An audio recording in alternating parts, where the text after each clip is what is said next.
Halo, assalamualaikum warahmatullahi wabarakatuh. Ketemu lagi dengan Bagus Juan Maulana SKM dalam video tutorial program Tegal berhenti merokok. Kali ini saya akan menjawab pertanyaan yang masuk Japri ke WA saya ya. Dari Mas A ini pertanyaannya, Kak Johan, apakah faktor eksternal itu masih mempengaruhi kita untuk berhenti merokok?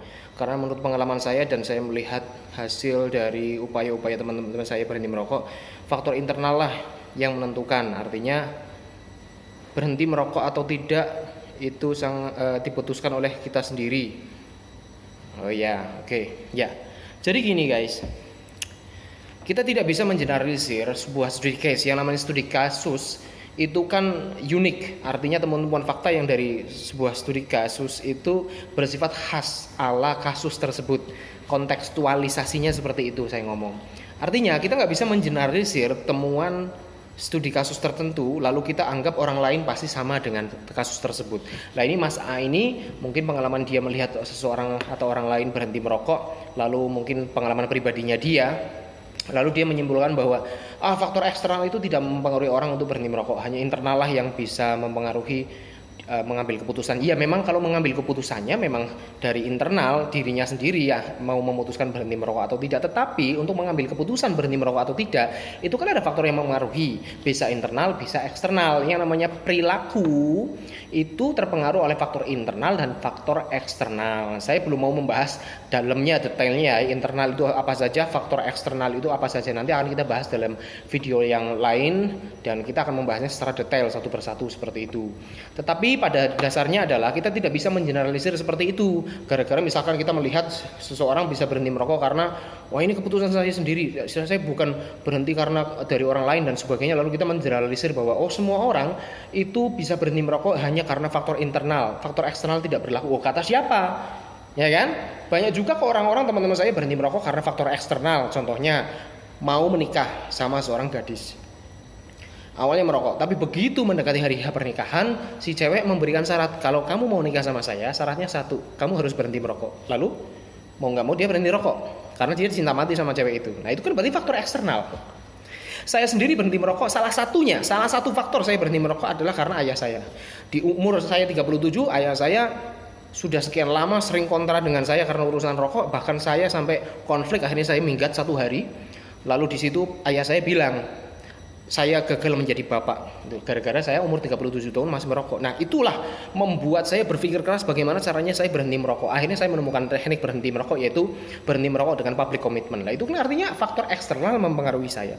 Dari kantor juga saya memiliki bos yang sangat galak. Jadi begitu saya masuk kantor terus saya bau rokok, pasti dia ngomong, kamu kok rokok sih, bau rokok sih. Atau misalkan di mobil, kita semobil bareng, saya habis rokok, otomatis kan bau, badan saya kan bau rokok ya kan. Terus pasti dia ngomel setiap hari kan, kuping saya juga panas lagi. Akhirnya saya berpikir, gimana ya caranya ya, aku nggak enak ya sekantor dengan bos saya tapi bosnya ngomel terus ya kan.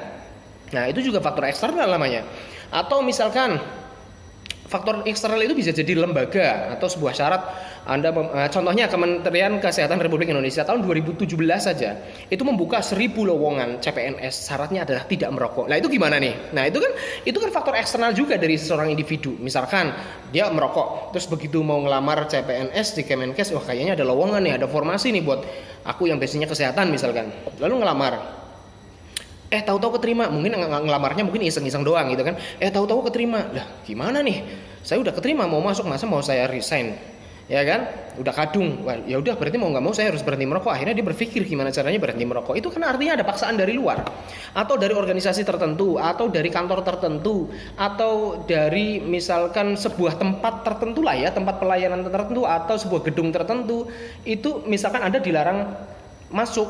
Kalau misalkan Anda merokok, misalkan sebuah perpustakaan dilarang merokok seperti itu kan berarti sebuah paksaan untuk seseorang untuk tidak merokok di dalam gedung tersebut, meskipun itu sebuah temporary tertentu saja, bukan selamanya. Tetapi dalam konteks ini artinya sebuah perilaku berhenti merokok itu juga dipengaruhi oleh faktor-faktor eksternal, tidak hanya internal. Gitu ya guys, jadi kita tidak bisa mengeneralisir temuan-temuan studi kasus untuk semua orang.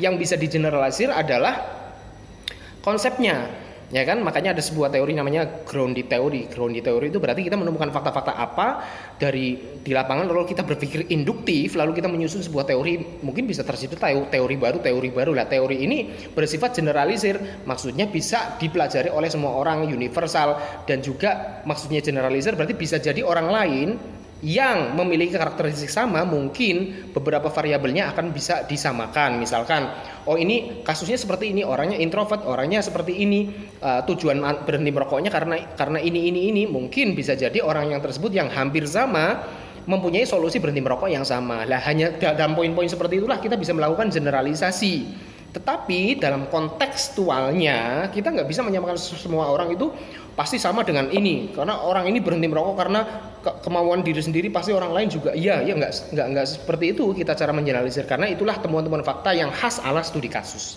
Demikian, terima kasih. Assalamualaikum warahmatullahi wabarakatuh.